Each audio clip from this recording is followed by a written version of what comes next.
जय हिंद साथियों। मैं मनमोहन झा गामा, समाजवादी पार्टी, गाजियाबाद जिला उपाध्यक्ष, प्रभारी साहिबाबाद विधानसभा। आज दिल बहुत ही दुखी है और दुखी होने की वजह क्या मेरे देश के प्रधानमंत्री सच बोल रहे हैं, तो क्या हमारे देश के रक्षा मंत्री जी झूठ बोल रहे हैं? क्या विदेश मंत्री शंकर जी का प्रेस कॉन्फ्रेंस, चाइना के द्वारा वार्ता गलत है? कल से इस उधेर बुन में मैं ही नहीं, हर वो हिंदुस्तानी जिसका हिंदुस्तान के लिए दिल धड़कता है, वो हिंदुस्तानी पसोपेश में है कि 4 दिन पहले तक हमारे देश के रक्षा मंत्री माननीय राजनाथ सिंह जी कहते हैं कि चाइना हमारी सरहदों में घुस आया है, अपने इंफ्रास्ट्रक्चर का निर्माण कर रहा है। विदेश मंत्री चाइना के विदेश मंत्री से बात करता है, दोनों को एक संयुक्त प्रेस वार्ता होता है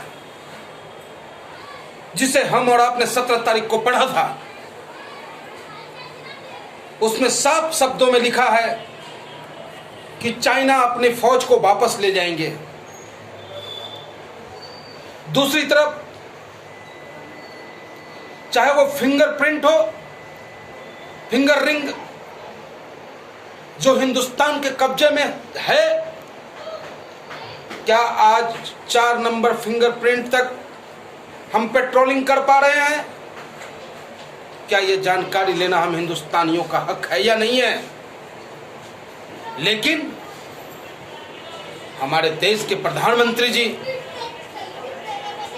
आते हैं और आकर टीवी पर कहते हैं कि हमारी सरहदों में कोई नहीं घुसा, ना ही हम किसी की सरहद में घुसे। तो क्या मैं पूछना चाहता हूं, एक हिंदुस्तानी होने के नाते, हमारे फौजी भाई क्या चाइना की सरहदों में घुस गए थे, निहत्थे थे? और अगर वो निहत्थे घुसे तो क्यों घुसे? और अगर वो चाइना की सरहदों में नहीं घुसे तो अचानक हजारों की संख्या में चाइना की फौज कैसे हमारे हिंदुस्तानी जवानों के ऊपर हमला करने का काम किया? हद करते हैं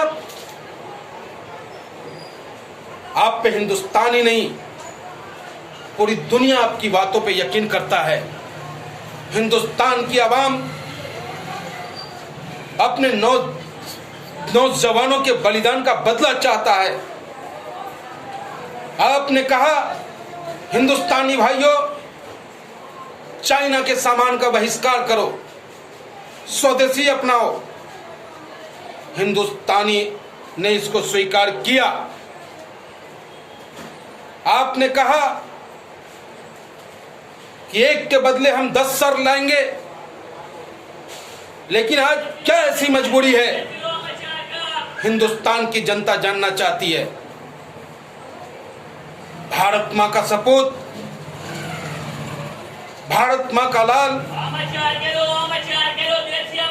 सरहदों की रक्षा करते हुए अपने प्राणों की आहुति दे देता है, और आप कहते हैं कि सरहद हमारा सुरक्षित है। आप कहते हैं कि हमारी सरहदों में कोई नहीं घुसा। किसकी बातों पे यकीन की जाए? या तो आप झूठ बोल रहे हैं प्रधानमंत्री जी, या फिर रक्षा मंत्री जी झूठ बोल रहे हैं। और जो अखबार में छपा है, हमारे 10 फौजी भाइयों को रिहा किया गया वार्ता के बाद, और उसमें यह भी छपा है कि फौजी तो रिहा कर दी हमने, लेकिन मैं जगह को खाली नहीं करूंगा। तो क्या समझा जाए? मैं आज भी धन्यवाद देता हूं अपने पूर्व रक्षा मंत्री माननीय मुलायम सिंह यादव जी को, जिन्होंने सरहदों के रक्षक के लिए, भारत मां के सच्चे सपूत के लिए निर्णायक फैसला लेने का काम किया।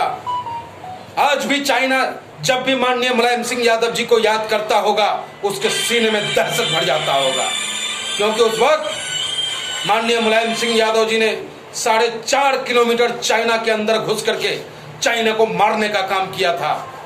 जब पाकिस्तान ने हमारे ऊपर सर उठाने का काम किया, तब मुलायम सिंह यादव जी ने पाकिस्तान के बंकर को तबाह करवाने का काम किया। और उसी वक्त हमारे हिंदुस्तान के सरहद के रक्षकों के लिए नया कानून लाया गया, जिसमें उनको विशेष रूप से सम्मान देने की बात हुई। और आज भी मेरे हिंदुस्तान का फौजी अपना बदला लेने के लिए तैयार है। फिर क्या ऐसी मजबूरी है कि आप चुप बैठे हो? इजाजत दो, हिंदुस्तान की आवाम अपने फौजियों की बलिदान का बदला लेना चाहता है, चाइना को नेस्तनाबूद करना चाहता है, अपने हिंदुस्तान की सरजमी को सुरक्षित रखना चाहता है। भारत की एकता, अखंडता और अक्षुण्णता को कोई छू नहीं सकता, लेकिन कमजोर नेतृत्व हमारे जांबाजों को कमजोर न करे। आपके साथ प्रधानमंत्री जी हिंदुस्तान का जर्रा जर्रा है, हिंदुस्तान का बच्चा बच्चा आपके साथ है चाइना से युद्ध करने के लिए। फिर आप क्यों चुप बैठे हो और ऐसा बयान आप क्यों दे देते हो प्रधानमंत्री जी कि चाइना न हमारे अंदर घुसा न हम चाइना के अंदर घुसे? दुनिया सब समझ रहा है, हिंदुस्तान की आवाम समझ रहा है। हिंदुस्तान की आवाम आपसे पुनः अनुरोध करता है कि चाइना से बदला लेने के लिए हमारे फौजी भाइयों को खुला छूट देने का काम करे। यही हमारे उन बलिदानियों के लिए सच्ची श्रद्धांजलि होगी। जय हिंद, जय भारत, जय समाजवाद।